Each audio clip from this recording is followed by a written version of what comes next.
രക്ഷാപ്രവർത്തനത്തിനിടെ മരിച്ച രാജേഷിന്റെ മൃതദേഹം തിരുവനന്തപുരത്തേക്ക് കൊണ്ടുപോകുന്നതിനായി ആംബുലൻസ് ചെലവിലേക്ക് റാഫ്റ്റിംഗ് സംഘത്തോട് പണം ആവശ്യപ്പെട്ടത് പയ്യന്നൂർ താലൂക്ക് തഹസിൽദാരുടെ നിർദ്ദേശപ്രകാരമാണെന്ന് ചെറുപുഴ പഞ്ചായത്ത് അംഗം അനീഷ് ആന്റണി പറഞ്ഞു. ആംബുലൻസ് ചെലവിലേക്കായി 25,000 രൂപ ആവശ്യപ്പെട്ടിരുന്നുവെന്നും അതിൽ 10,000 രൂപ റാഫ്റ്റിംഗ് സംഘത്തിൽ നിന്നും വാങ്ങിയതായും അദ്ദേഹം പറഞ്ഞു. എന്നാൽ പിന്നീട് പണം ആവശ്യമില്ലെന്ന് വ്യക്തമായതോടെ വാങ്ങിയ 10,000 രൂപ റാഫ്റ്റിംഗ് സംഘത്തിന് കഴിഞ്ഞ ദിവസം തന്നെ തിരികെ നൽകിയതായും അനീഷ് ആന്റണി പറഞ്ഞു. ഇന്ന് എൻ്റെ പേര് വെച്ച് ഒരു ഫേസ്ബുക്കിൽ ഒരു ആരോപണം കേട്ടു.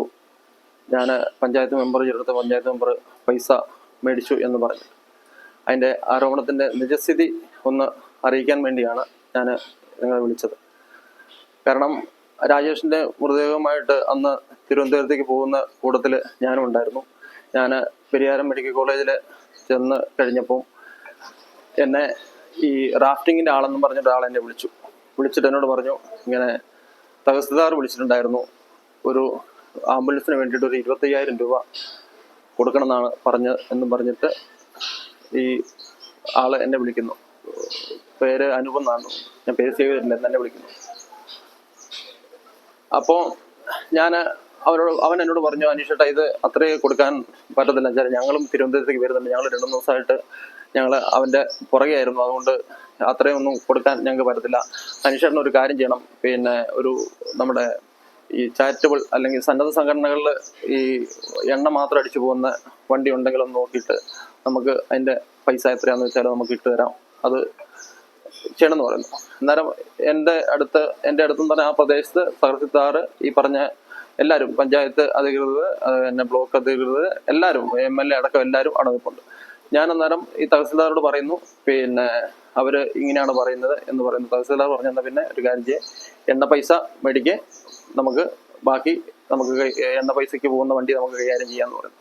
അങ്ങനെ ആ ഒരു പൈസ എൻ്റെ അടുത്തേക്ക് ഇട്ട് തരുന്നു. 10,000 രൂപ അവർ എൻ്റെ അടുത്തേക്ക് ഇട്ട് തരുന്നു. അന്നേരം തഹസിൽദാർ പറഞ്ഞു, ആരാണോ ഇവരുടെ കൂടെ പോകുന്നത് അവരോട് മേടിച്ചോളാൻ പറയുന്നു. അങ്ങനെയാണ് ആ പൈസ എൻ്റെ അടുത്ത് ഇട്ട് തരുന്നു. അങ്ങനെ ഇട്ട് തന്ന് ആ പൈസ ഞാൻ തഹസിൽദാരോട് പറഞ്ഞു, ഇങ്ങനെ പൈസ കിട്ടിയെന്ന് പറഞ്ഞു. പുള്ളി പറഞ്ഞു ആയിക്കോട്ടെന്ന് പറഞ്ഞു. എന്നാൽ എന്നോട് പറഞ്ഞു, ഇത് തിരുവനന്തപുരത്ത് ചെല്ലുമ്പം ഇവിടുന്ന് പോരുന്ന വണ്ടിക്കാരന് കൊടുത്താൽ മതി, വെച്ചാൽ ഇവിടുന്ന് ഏകദേശം എണ്ണ, അയാൾ അതും പറയുന്നുണ്ട്, പിന്നെ ഒരു 10,000-13,000 രൂപ മേലെ എണ്ണ പൈസ വരുമെന്ന് ഈ ആംബുലൻസുകാരൻ ഈ തഹസിൽദാരോട് പറയുന്നുണ്ട്.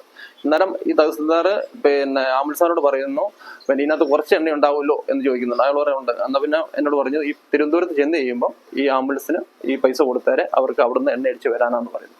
പക്ഷേ നിർഭാഗ്യവശാൽ വഴിക്കുന്ന ആംബുലൻസ് മാറ്റി കയറ്റി കഴിഞ്ഞപ്പം ഈ ആംബുലൻസുകാരൻ അവിടെ വന്നില്ല.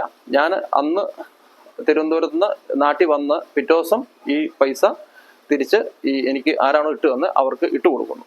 പക്ഷേ പൈസ അവിടെ കൊടുക്കേണ്ട വന്നിട്ട്, അതുകൊണ്ട് പിറ്റേ ദിവസം തന്നെ ഞാൻ ആ പൈസ ഇട്ട് കൊടുക്കുന്നു. അതാണ് ഇതിനകത്ത് ഉണ്ടായ കാര്യങ്ങൾ.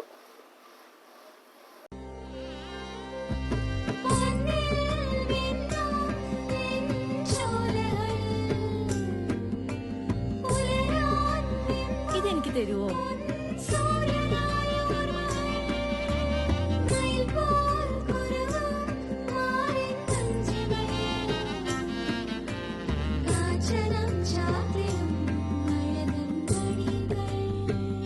ചില ബന്ധങ്ങൾ പവിത്രമാണ്. കണ്ണും നിറയും മനസ്സും നിറയും. സ്വന്തം ജോസ്കോ ജ്വല്ലേഴ്സ്. ഇനി സംശുദ്ധമായ സ്വർണം ചെറുപുഴയിൽ.